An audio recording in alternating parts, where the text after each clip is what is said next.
नमस्कार, आपका स्वागत है ट्रांसपोर्ट इमेज में। मैं हूं विदिशा। आइए नजर डालते हैं अब तक के अहम खबरों पर।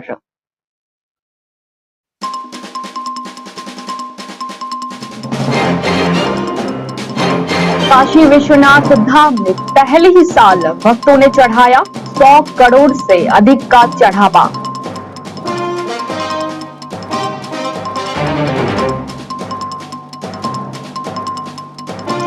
बारामूला में सुरक्षा बलों ने आईईडी को किया नष्ट।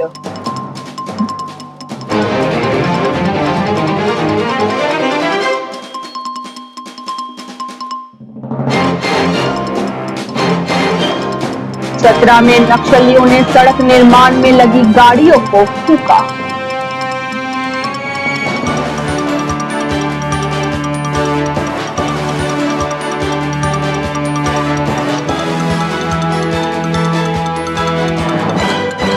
काशी तमिल संगमम के समापन समारोह में शामिल होंगे अमित शाह।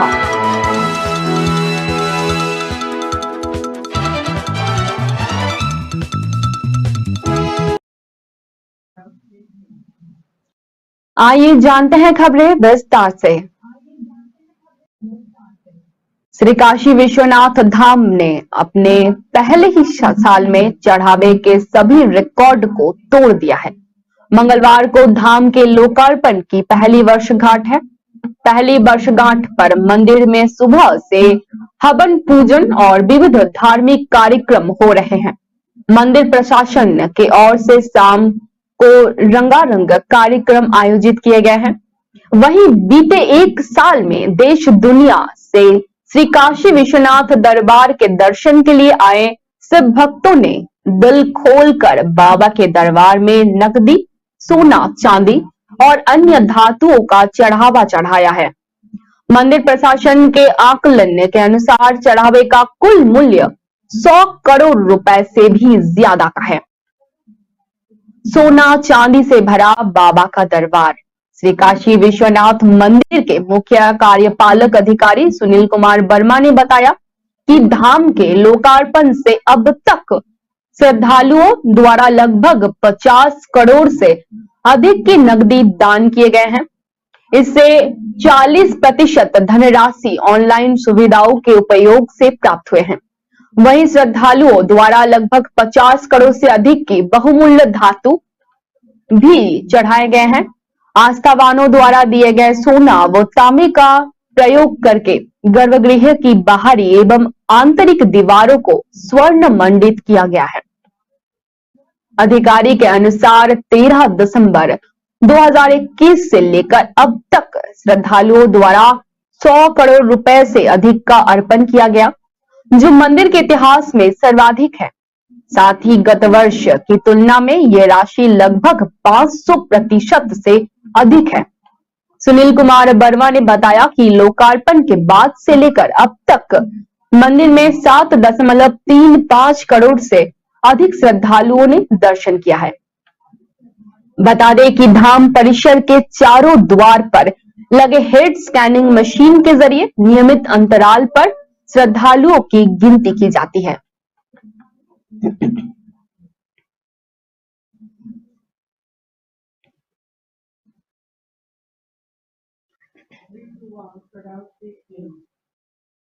प्रधानमंत्री नरेंद्र मोदी आगामी 25 दिसंबर को अपने मासिक रेडियो कार्यक्रम मन की बात को संबोधित करेंगे।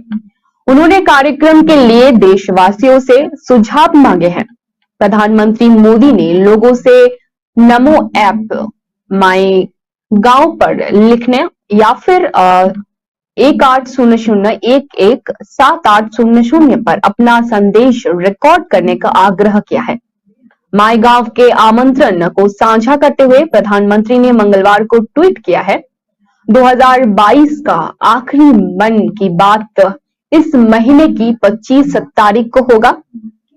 मैं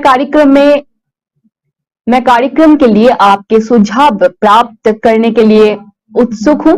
मैं आपसे नमो ऐप, माई गांव पर लिखना या फिर 1800117800 पर अपना संदेश रिकॉर्ड करने का आग्रह करता हूं।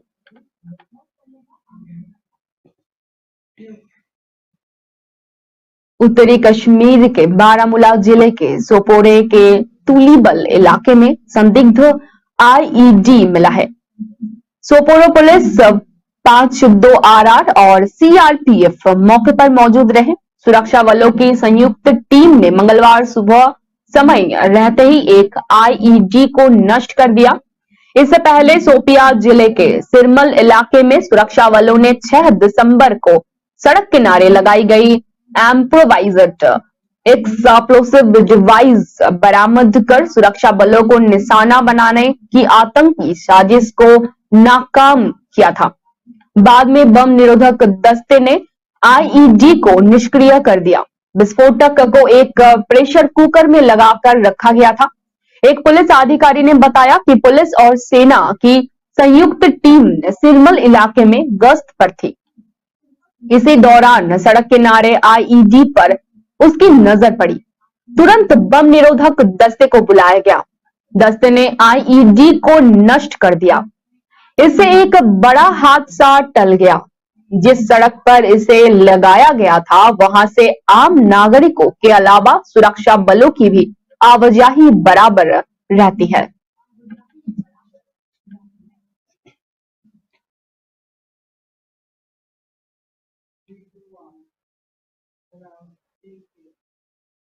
झारखंड के चतरा में 20 नक्सलियों ने सोमवार देर रात सड़क निर्माण में लगी कई गाड़ियों को फूंक दिया। ये वारदात सदर थाना क्षेत्र के नक्सल प्रभावित चतरा लावालोंग सीमा पर स्थित बरेनी पंचायत के करमाही जंगल में हुई है। इस जंगल में प्रतिबंधित भाकपा माओवादी संगठन के नक्सलियों के बर्नवाल कंस्ट्रक्शन कंपनी की 2 जेसीबी और एक ट्रैक्टर को आग के हवाले कर दिया। बर्नवाल कंस्ट्रक्शन कंपनी यहां सड़क बनवा रही है, वहीं गाड़ियां लूटो तिलई सड़क निर्माण कार्य में लगी थी। इस घटना से कंस्ट्रक्शन कंपनी के मजदूर और कर्मी दहशत में आ गए हैं। ग्रामीणों ने सदर थाना पुलिस को इसकी सूचना दी है। एक पुलिस अधिकारी ने नक्सली वारदात में फिलहाल एक जेसीबी को आग के हवाले करने की पुष्टि की है। उन्होंने कहा कि पूरी जानकारी वहां पहुंचने के बाद ही साझा कर सकते हैं वो।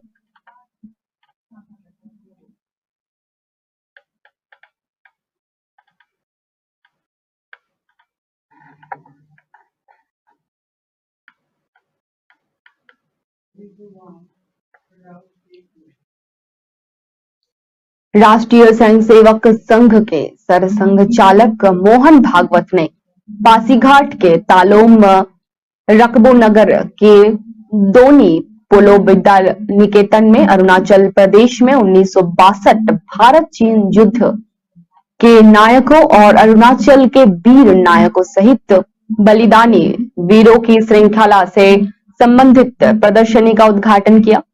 इस अवसर पर संघ के अखिल भारतीय कार्यकारिणी सदस्य बी भगेया और अरुणाचल प्रदेश प्रांत कार्यवाही निदो सक्तेर भी उपस्थित रहे। ये प्रदर्शनी भारतीय सैनिकों की वीरता की कहानियों का संग्रह है। इनका संकलन ग्रुप कैप्टन मोहंता पेंगिंग पाउ बीएम ने किया है। इस युद्ध में कई सैनिक वीर गति को प्राप्त हुए थे। सोमवार को उद्घाटित इस प्रदर्शनी में पहुंचकर एक परमवीर चक्र, महावीर चक्र और वीर चक्र पुरस्कार विजेताओं के बारे में जाना समझा जा सकता है। प्रदर्शनी में गुमनाम नायकों को भी स्थान दिया गया है। इसके अलावा अरुणाचल के उन नायकों के बारे में भी जानकारी मिलती है जिन्होंने जम्मू कश्मीर में राष्ट्र विरोधी तत्वों से लड़ाई लड़ी। उनमें से कुछ शहीद हुए। अशोक चक्र, कीर्ति चक्र, सेना पदक आदि जैसे वीरता पुरस्कारों से सम्मानित हुए। सरसंघ चालक डॉक्टर भागवत सोमवार से 4 दिवसीय दौरे पर पासीघाट पहुंचे हैं।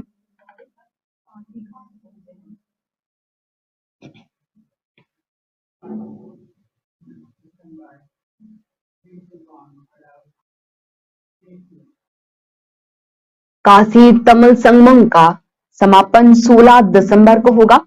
समापन समारोह में मुख्य अतिथि के तौर पर काशी हिंदू विश्वविद्यालय में गृह मंत्री अमित शाह, शामिल होंगे। उनके साथ पर्यटन मंत्री सहित अन्य केंद्रीय मंत्री भी संगम के समापन समारोह के साक्षी बनेंगे। गृह मंत्री के काशी आगमन के मद्देनजर पुलिस और प्रशासनिक अमले के साथ ही भाजपा भी तैयारियों में जुट गई है।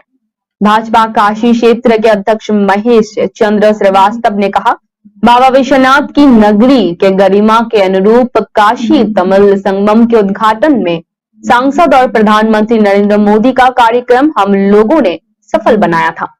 उसी प्रकार 16 दिसंबर के समापन सत्र को भी यादगार बनाना है। उन्होंने और भी कहा कि कार्यक्रम की तैयारी के लिए 13 और 14 दिसंबर को शहर के 21 तथा महानगर के 13 मंडलों में बैठक आयोजित की जाएगी, जिसमें प्रत्येक बूथों से कम 5 कार्यकर्ताओं को काशी तमिल संगमम के समापन समारोह में आने का आह्वान किया जाएगा। मंडलों की बैठक मंडल प्रभारी, पालक और महानगर के प्रमुख पदाधिकारी लेंगे। भाजपा जिलाध्यक्ष हंसराज विश्वकर्मा ने कहा कि गृह मंत्री के आगमन पर सभी कार्यकर्ता साथी भव्य स्वागत करेंगे।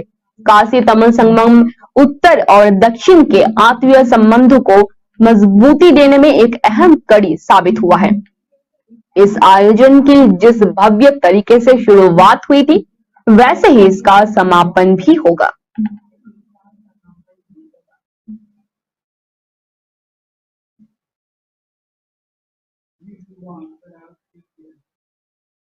जम्मू श्रीनगर राष्ट्रीय राजमार्ग मुगल तथा एसएसजी रोड पर यातायात सामान्य रूप से जारी है।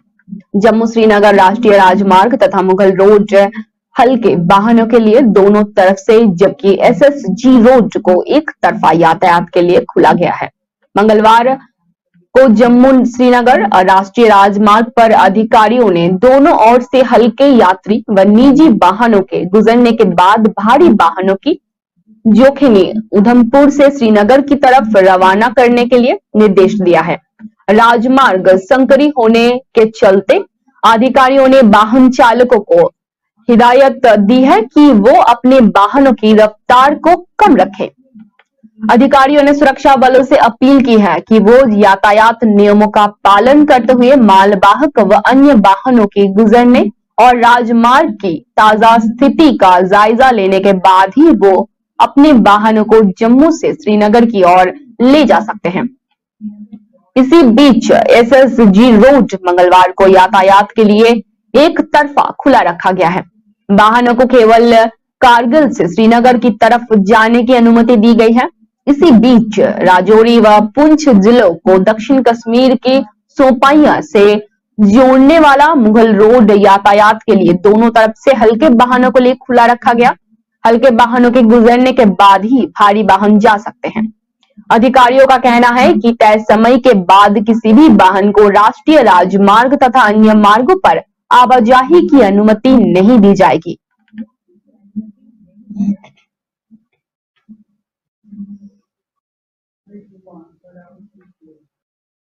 राष्ट्रवादी कांग्रेस पार्टी के अध्यक्ष शरद पवार के आवास पर एक अज्ञात व्यक्ति ने फोन किया और उन्हें जान से मारने की धमकी दी। कॉलर ने पवार के सिल्वर ओक्स घर पर फोन किया और हिंदी भाषा में धमकी दी कि वो मुंबई आएगा और देसी पिस्तौल से उन्हें गोली मार देगा। एहतियात के तौर पर एनसीपी नेता के सुरक्षा दस्ते ने गामदेवी पुलिस थाने में शिकायत दर्ज करवाई है। पुलिस ने जांच शुरू कर दी है। रकमपा के मुख्य प्रवक्ता महेश तापसे ने घटनाक्रम की पुष्टि करते हुए कहा कि फोन करने वाला मानसिक रूप से अस्थिर प्रतीत होता है, जो नियमित अंतराल पर पवार के आवास पर फोन करता रहता है और इस तरह की धमकी देता है। तापसे ने कहा, पिछले कुछ दिनों में उसने कई बार फोन किया और इसी तरह की धमकी दी। पुलिस को सूचित कर दिया गया है। पवार को सोमवार के अपना 82वां जन्मदिन मनाने के एक दिन बाद ये फोन आया, जिसमें एनसीपी, कांग्रेस और शिवसेना के शीर्ष नेताओं और अन्य शुभचिंतकों ने भाग लिया। पहले भी पवार को इस तरह की धमकियां मिल चुकी हैं। अप्रैल में उनके आवास पर महाराष्ट्र राज्य सड़क परिवहन निगम के कर्मचारियों ने जो हड़ताल पर थे हमला किया था।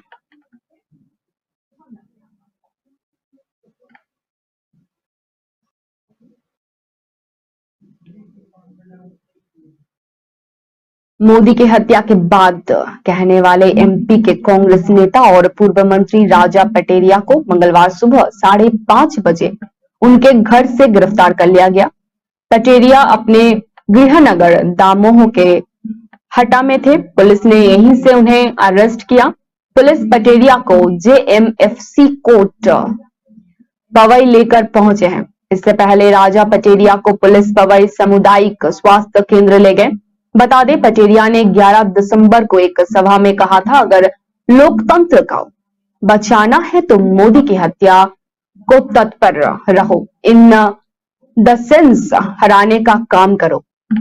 उनके इस बयान पर भाजपा हमलावर हो गए। गृह मंत्री नरोत्तम मिश्रा ने सोमवार को पटेरिया पर एफआईआर के निर्देश दिए। इसके बाद पन्ना के पवई थाने में केस दर्ज करवाया गया। मुख्यमंत्री शिवराज सिंह ने कहा कि कांग्रेस के असली भाव प्रकट हो गए हैं। पटेरिया ने अपने बयान पर सोमवार की रात को माफी मांग ली। इससे पहले पटेरिया ने कहा था, मैं गांधी को मानने वाला हूं और गांधी को मानने वाला हत्या की बात नहीं कर सकता। मेरा वीडियो गलत तरीके से प्रचारित किया जा रहा है। मध्य प्रदेश के पूर्व मुख्यमंत्री और प्रदेश कांग्रेस कमेटी अध्यक्ष कमलनाथ ने कहा है कि इस प्रकार के बयान की मैं कड़ी निंदा करता हूं। कांग्रेस का रास्ता महात्मा गांधी का रास्ता है। मामला कोर्ट में अभी है। हमने पटेरिया को शो कॉज नोटिस दिया है।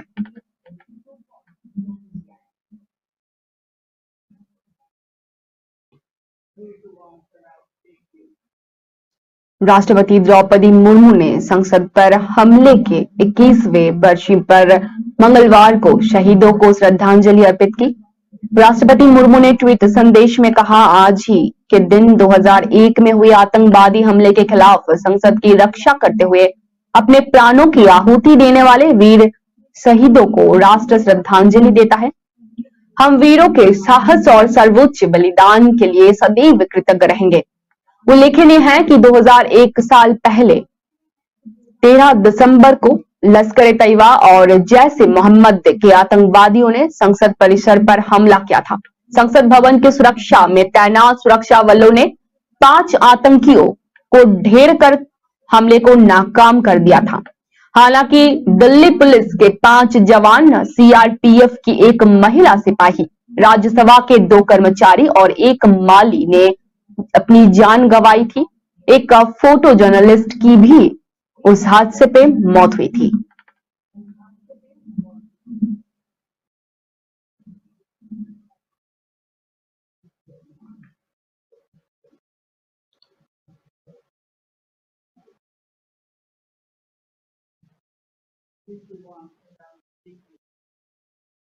राष्ट्रीय संघ सेवक संघ के सरकार्यवाह दत्तात्रेय होसबोले ने कहा कि ये एक धारणा बनाई है कि भारत सिर्फ प्रधान देश था। भारत सिर्फ कृषि प्रधान देश नहीं था। भारत की दीर्घकालीन सभ्यता बताती है कि हमारे यहाँ 64 प्रकार की कलाएं थी। उद्योग भी बड़े स्तर पर होता था। हम दुनिया के साथ व्यापार करते थे। धर्मपाल जी ने भारत के संदर्भ में बहुत शोधपूर्ण लेखन किए हैं। उनकी एक पुस्तक में बताया है कि 18वीं शताब्दी में भारत में विज्ञान एवं उद्योग के क्षेत्र में प्रगत देश था। बिल जुरंट ने आंकड़ों के साथ बताया है कि अंग्रेजों ने भारत के उद्योगों को किस तरह लूटा है।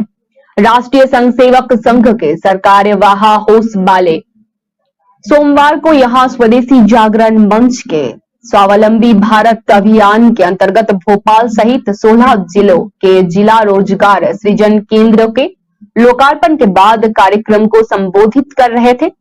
भोपाल स्थित शिवाजी नगर स्थित C13 में सर्वप्रथम सरकार्यवाह दत्तात्रेय होसबोले ने मंत्रोच्चारण के बीच रोजगार सृजन केंद्र का विधिवत शुभारंभ किया।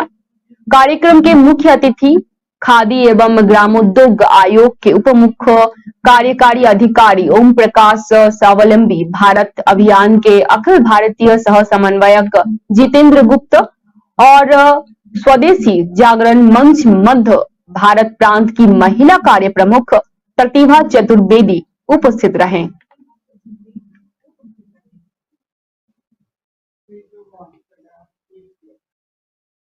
राज्यपाल मंगूभाई पटेल ने कहा कि हमारा देश संस्कृति रूपी फूलों का एक ऐसा गुलदस्ता है जो रूप रंग आकार प्रकार की विभिन्नताओं के साथ एक राष्ट्र भी है। राज्यपाल पटेल सोमवार को पश्चिमी अफ्रीकी देश के आए प्रतिनिधि मंडल को संबोधित कर रहे थे। दरअसल ITEC कार्यक्रम में भारत दौरे पर आए आइवरी कोस्ट का प्रतिनिधि मंडल भोपाल प्रवास के दौरान शाम को राजभवन पहुंचा। यहां राज्यपाल पटेल ने प्रतिनिधि मंडल का स्वागत किया। इस मौके पर राज्यपाल पटेल ने कहा कि विदेश मंत्रालय के माध्यम से ITES कार्यक्रम में भारत दौरे पर आए आइवरी कोस्ट के मंत्री अधिकारी एवं राजनयिकों का राजभवन में अभिनंदन है। राज्यपाल को भारतीय प्रबंधन संस्थान इंदौर के अधिकारी ने साल श्रीफल एवं स्मृति चिन्ह भेंट किया। राज्यपाल ने कहा कि स्वच्छ भारत सर्वेक्षण 2022 में इंदौर भारत के पहले 7 स्टार कचरा मुक्त शहर के रूप में प्रथम स्थान पर उभरा और भोपाल ने छठा स्थान अर्जित किया। उन्होंने कहा कि प्रदेश ने शुद्ध पेयजल आपूर्ति, स्वच्छता, स्वास्थ्य, शिक्षा, कौशल विकास, रोजगार, स्वरोजगार, खेलकूद, कृषि, ग्रामीण और शहरी विकास, उद्योग, सिंचाई आदि अधोसंचारण के सभी क्षेत्रों में उल्लेखनीय उपलब्धियां हासिल की हैं। अनेकता में एकता का ऐसा वैभवशाली स्वरूप दुनिया के किसी भी और कोने में देखने को नहीं मिलता है। उन्होंने कहा कि प्रधानमंत्री नरेंद्र मोदी ने भारत को मजबूत विश्व शांति और शक्ति के रूप में स्थापित कर सबके विश्वास, सबके साथ और सबके प्रयत्नों से राष्ट्र के विकास का संकल्प लिया है। उन्होंने राष्ट्र निर्माण में स्त्री पुरुष दोनों को योगदान के समान अवसर उपलब्ध कराए हैं।